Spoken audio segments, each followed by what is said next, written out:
নিয়ে আমাদের হবে আলোচনা, তবে কোনখানে দেখা শোনা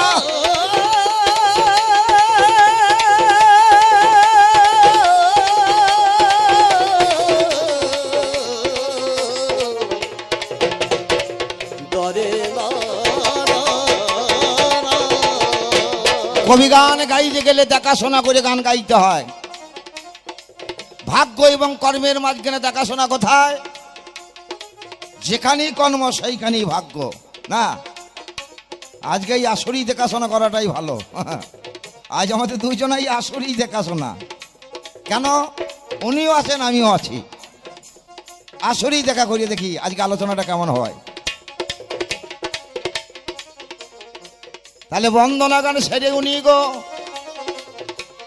আজ নিজের পাল্লাকে ধরে বাবা বলে গেলেন যাহাই আমার এই আসরে বলে কর্ম ছাড়া নাই রে কিছু, ভাগ্য ছাড়া নাই কিছু, সবই ভাগ্য। ওনার বক্তব্য। কারণ ছোট ছোট করে আসর করতে হবে, বাড়াইলে হবে না। আমি বন্দনা গানকে খাটিয়ে দিলাম, আপনারা বুঝতে পেরেছেন সেটা।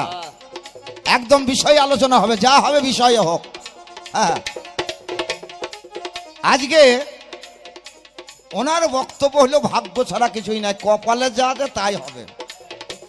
চাচা, কপালে যদি থাকে তাহলে কাজ করিয়া লাভ নাই। কাজ করিয়া লাভ কি? চাচিকে বলবেন একটা বড় বড় চেয়ার এনে দাও, চেয়ারে বসবেন, পাটাকে একটা পায়ের উপর তুলে দিয়ে নড়াবেন। কেন? কপালে থাকলে তো খেতে পাবেন। হ্যাঁ, কপালে থাকলে যদি খেতে পান তাহলে কর্ম করি তো লাভ নাই। আচ্ছা, আমি এক কাজ করুন, কমিটি দাদাদেরকে বলবো, সজল ভাইবো টাকা কোটা দিয়ে দিলে ভালো হইতো না? টাকা কোটা দিয়ে দাও। কেন? আর গান করার দরকার কি? গান করার দরকার কি? কপালে থাকলেই যদি হয় তাহলে টাকা করে আমার পকেটে আসার দরকার। দেবে? আমি আমার কর্ম না করলে আমাকে টাকা করে দেবে নাকি? বলবে কাকা গো গানে এখন ছাইলে হবে না, আর এক পালা গাইতে হবে, নইলে তো সারিব না। তাহলে কর্ম করতে হবে। কেন? কর্মই হইল ধর্ম, কর্মের নাম হইল ধর্ম। কর্ম যদি না করে তার ধর্ম থাকবে না। ভগবান পাঠাইলেন কেন? জীবকে বললেন, জীব তোমরা কর্ম করো গা, ফল যা দেবো আমরা নাকি গো? তোমাদিকে পাঠালাম কর্ম করছে, ফলের আশা করিও না, যা দেব আমি দেব।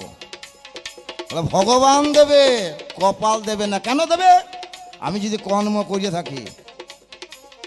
থাকো, স্কুলে লেখাপড়া যদি আপনি ভালো না করেন, খাতার কাগজে যদি ভালো না লেখা হয়, আপনাকে নাম্বার দেবে নাকি মাস্টারমশাই? দেবে? এ তাহলে মাথা মোটা। এ মাথা মোটা না, কথাই বলে ভাগ্যের দোহাই যারা দিয়ে থাকে তারা হলো কাপুরুষ। কথাই বলে কর্মবীর পুরুষ যদি হয় বলবান, বিধাতার কলম কাটি করে খান খান। আর কপালের দোহাই দিয়ে যারা বসে থাকে তাদেরকে কি বলে জানেন? তাদেরকে কাপুরুষ বলে রে।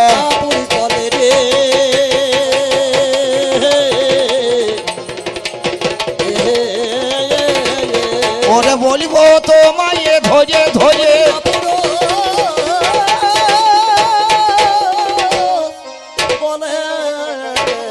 তাহলে ঠিকঠাক কর্ম যদি বাইরে কেউ করিতে পারে,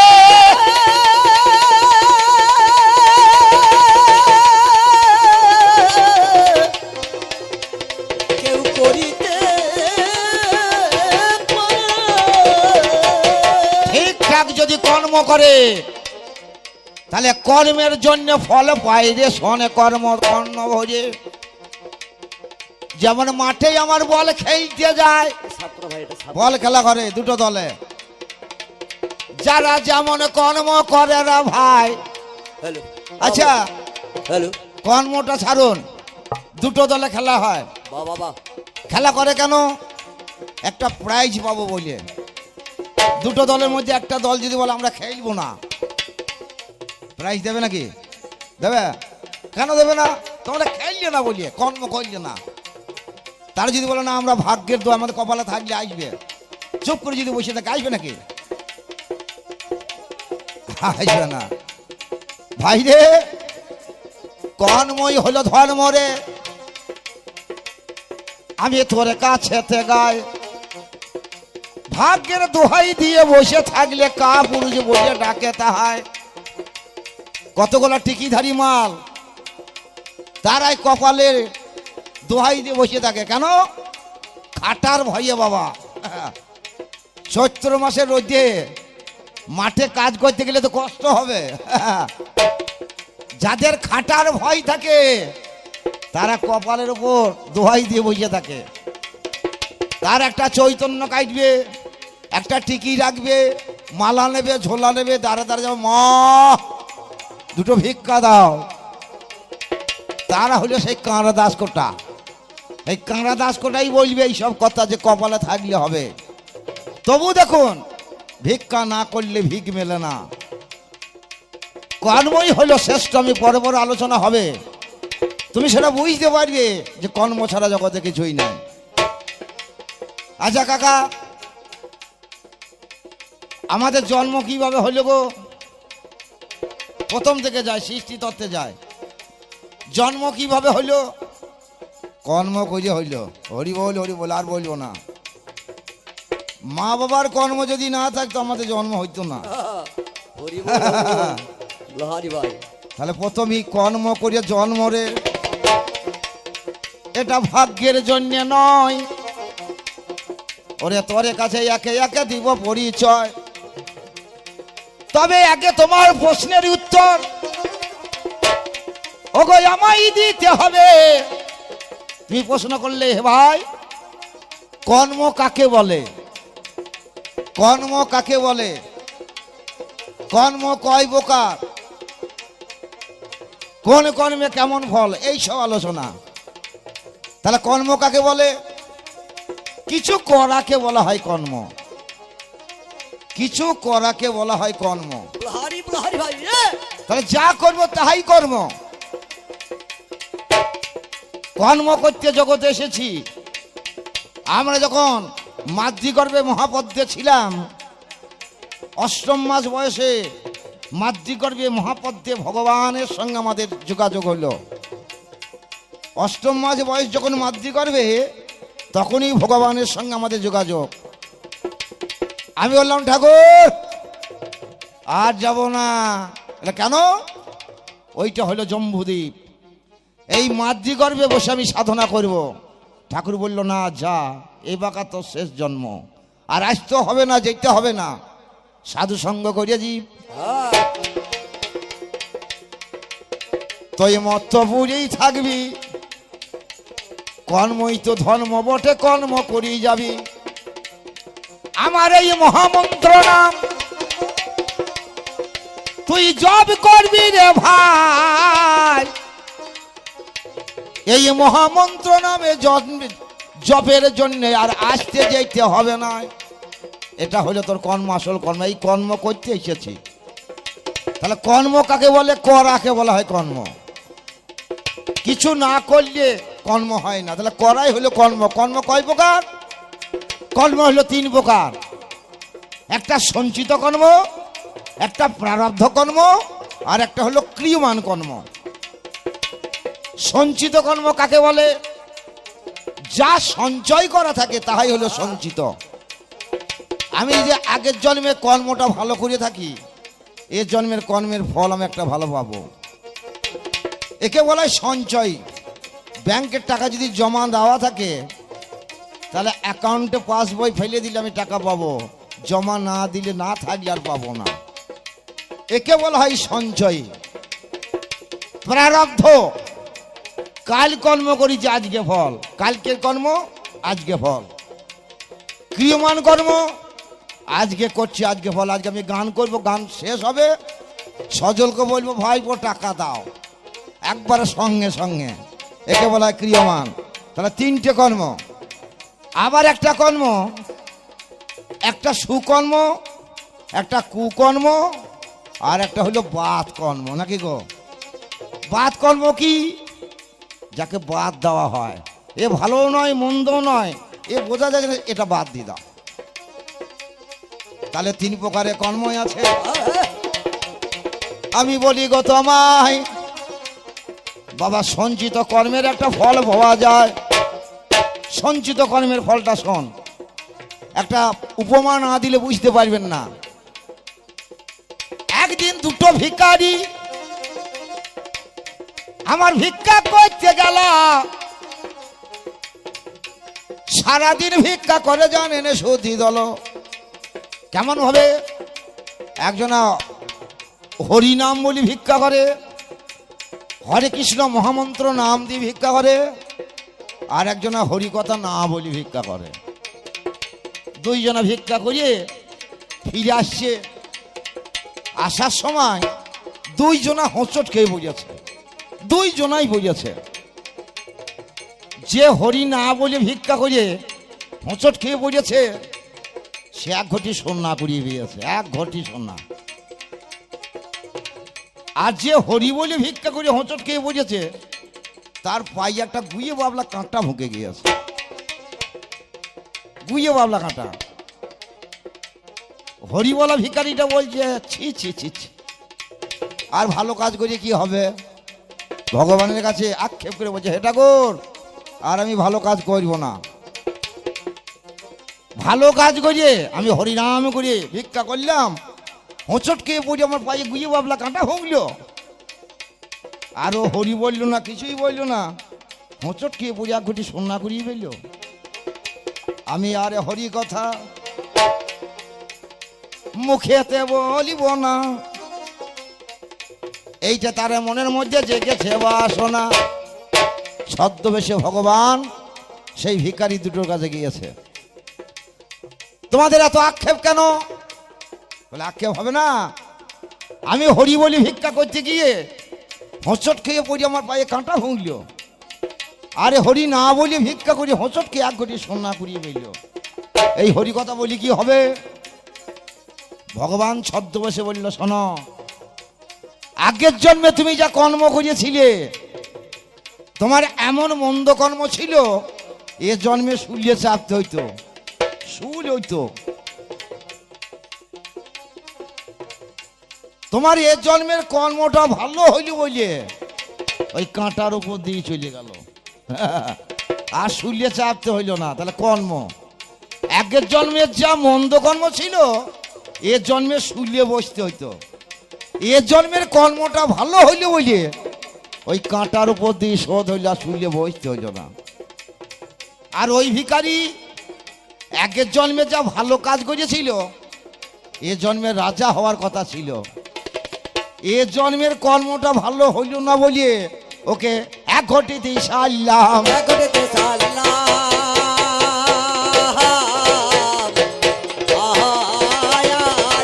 ওরে যেমন কর্ম তেমন ভলি রে,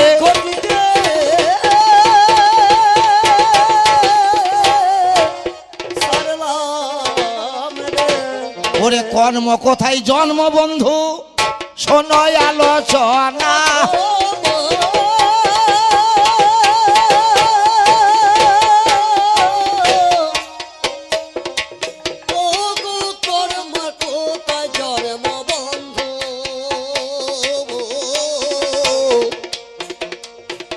আমার শোনয় আলোচনা। আরে কর্মের কোথায় জন্ম বন্ধু, শোনয় আলোচনা।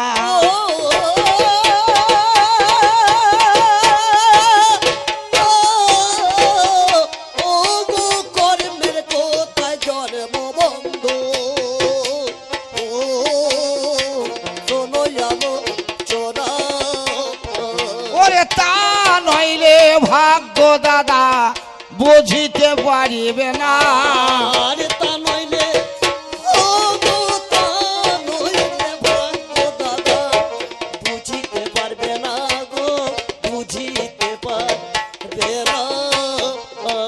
কর্মের জন্ম কোথায় গো? নন্দভাই একটু দাঁড়াও তো, এটা আমি বলিনি। খাদ্য থেকে হলো জীবের সৃষ্টি, খাদ্য থেকে হলো জীবের সৃষ্টি। কেন? খাদ্য খেলে হয় রস, রস থেকে হয় রক্ত, রক্ত থেকে হয় মাংস, মাংস থেকে হয় চর্বি, চর্বি থেকে হয় মজ্জা, মজ্জা থেকে ব্রহ্মের সৃষ্টি, সেই ব্রহ্ম বস্তু থেকে জীবের সৃষ্টি।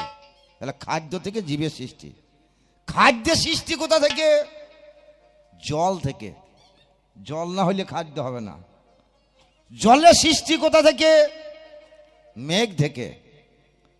মেঘের জন্ম কোথা থেকে? মেঘের জন্ম হলো গিয়ে বাষ্প থেকে। মেঘের জন্ম হলে যজ্ঞ থেকে। যজ্ঞ থেকে হলো মেঘের জন্ম। যজ্ঞ করলে ধোঁয়া হয়, সেই ধোঁয়া থেকে হয় মেঘের সৃষ্টি। তাহলে মেঘের সৃষ্টি হলো যজ্ঞ থেকে, ধোঁয়া। এইবার যজ্ঞের সৃষ্টি হয় কোথা থেকে? বেদ থেকে। বেদ থেকে যজ্ঞের সৃষ্টি। বেদের জন্ম কোথা থেকে? বেদের জন্ম হলো গিয়ে অবিনাশ্য পরম আত্মা থেকে। আহা, বেদের সৃষ্টি কোথায়? বেদের সৃষ্টি হলো কর্ম থেকে। তাহলে কর্ম থেকে হচ্ছে বেদের সৃষ্টি, কর্ম থেকে হলো বেদের সৃষ্টি। বেদের সৃষ্টি হলো অবিনাশ্য পরম আত্মা থেকে। তাহলে কর্ম বেদ থেকে সৃষ্টি হয়েছে। তাহলে বেদ আর কর্ম একই ঘরের জিনিস। তাহলে ভাই রে, আমরা হলাম বেদের বস্তু। বলতো, তোকে জিজ্ঞাসা থাকলো, গীতার মাঝখানে 18টা যোগ আছে। কর্মযোগ, ভক্তিযোগ, বিষাদযোগ, চক্ষুযোগ, এই বলিয়া এইভাবে 18টা যোগ আছে। এই যোগের মাঝখানে গোবিন্দ কর্মযজ্ঞে রেখে দিয়েছে গীতার মাঝখানে। তোর এই কপাল, ভাগ্য, অদৃষ্ট, এই যোগ কোথায় আছে একটু দেখাস তো। প্রমাণ করি দেখাস, তাহলে মানবো। আমরা আর কর্ম করবো না, ভাগ্যের দোহাই দিয়ে বসে থাকবো। দোহাই দিয়ে বসে থাকবো। আরে প্রমাণ করে দেখায়ো তুমি। ভাগ্য দোহাই দিয়ে বসে থাকবো। এবার শেষের কথা পাল্লা দান। ও গো আবার বলে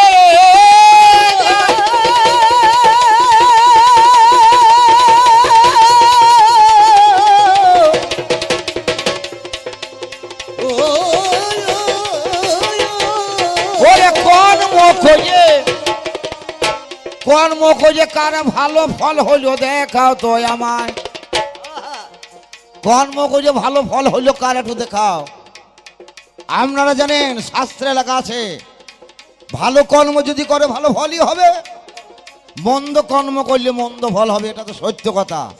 তাহলে হইলে কর্মে হবে, না হইলে হবে না। কর্ম না করলে হবে না বাবা। তারই একটা প্রমাণের কথা। এবার শোনায় আলোচনা। নাম যার প্রহ্লাদ বটে, কেন বা বলবো না প্রহ্লাদ। আমার হরি নামে মহামন্ত্র নামে জপ করেছিল।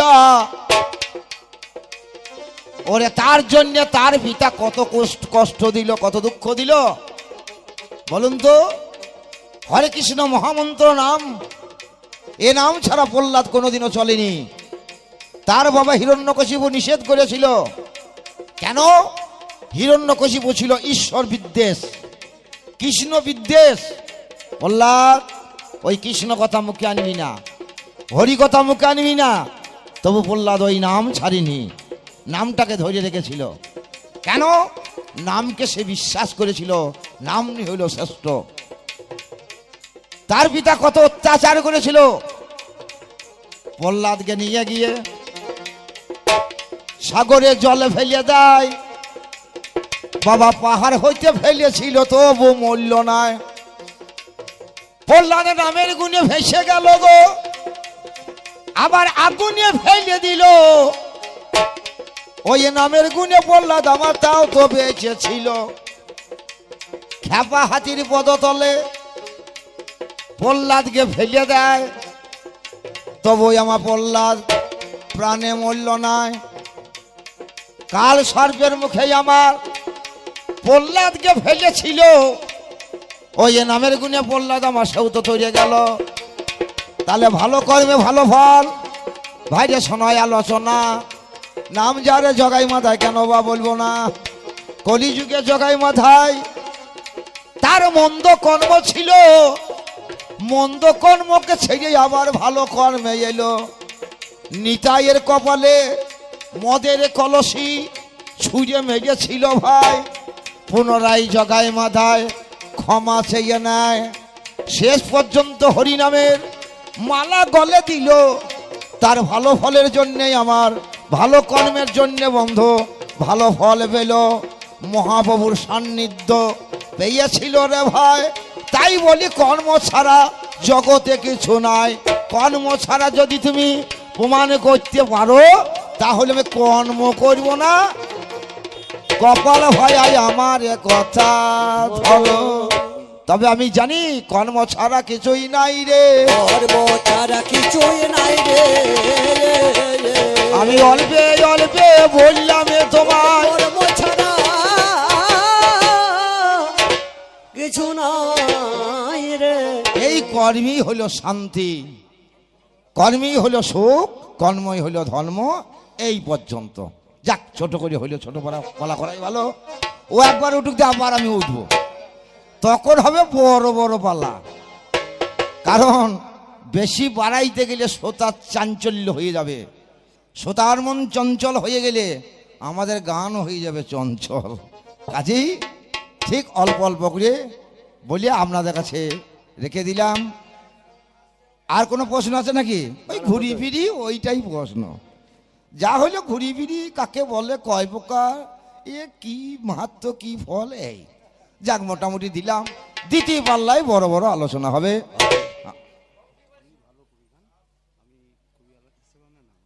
সামাজিক রামায়ণ মহাভারতের প্রেক্ষাপটে গানটা করুন।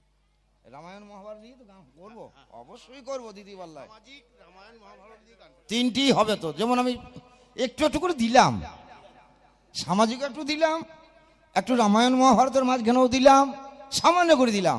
এবার ও তুলে ধরুক, আবার দেখবেন দ্বিতীয় পাল্লায় সামাজিক, মহাভারত, রামায়ণ, পুরাণ, গীতা, চণ্ডী সব আরম্ভ করব। যাক, যার যেমন কর্ম তার তেমন ফল ভাই। তাই একদিন ওই একদিনে ভাবনাই রে মনে। প্রশ্ন করেছো? প্রশ্ন প্রশ্ন করো। প্রশ্ন করা হয় নাই না। আর প্রশ্ন কি করবো, আমি দাঁড়িয়ে দাঁড়িয়ে করিনি। একটা প্রশ্ন আমি করে রেখেছি, 18টা যোগের মধ্যে কর্মযোগ আছে, গীতার মাঝখানে কর্মযোগ আছে। তোমার অদৃষ্ট যোগ কোথায় একটু প্রমাণ করে দেখাও। যদি না থাকে তাহলে ও কাজ করে কি হবে। 2 নম্বর কথা, অদৃষ্ট। আচ্ছা, অদৃষ্ট বলতে কি গো বোঝায়? নদৃষ্ট, যাকে দেখা যায় না, দেখা যায় না। তাহলে নাম আছে অথচ দেখতে পাই না, অদৃষ্ট নদৃষ্ট, দেখা যায় না। যেমন ধরুন ঘোড়ার ডিম, ঘোড়ার ডিমের নাম আছে না, ঘোড়ার ডিম। আচ্ছা, নাম আছে কিন্তু বস্তু নাই, আছে? তাহলে নাম আছে বস্তু নাই, তেমনি অদৃষ্ট তোমার নাম আছে বস্তু নাই। যদি বলো আছে, একটু প্রমাণ করিয়ে দেখাও। আর না থাকলে তোমাকে কেউ মানবে না। বাবা যা নাই মানবে কেন মানুষ? এ নাই, এ মেনে কি লাভ হবে রে? 3 নম্বর কথা, তোমার একটা নাম হলো কপাল, একটা নাম হলো অদৃষ্ট, একটা নাম হলো ভাগ্য। তাহলে বলো তো, ভাগ্যই বা বলে কাকে, কপালই বা বলে কাকে, আর অদৃষ্টই বা বলে কাকে? একটু বিস্তারিতভাবে আলোচনা করি। তুমি আর তোমাকে আশ্রয় করে মানুষের কতটা লাভ হয়েছে একটু দেখাও। এই 4টি আলোচনা তোমার উপর থাকলো। গান করো, গান করার সুযোগ খুঁজে দিলাম। যাক, ওই একদিন আর এই জীবনে দিন গুলি কেটে গেছে হায়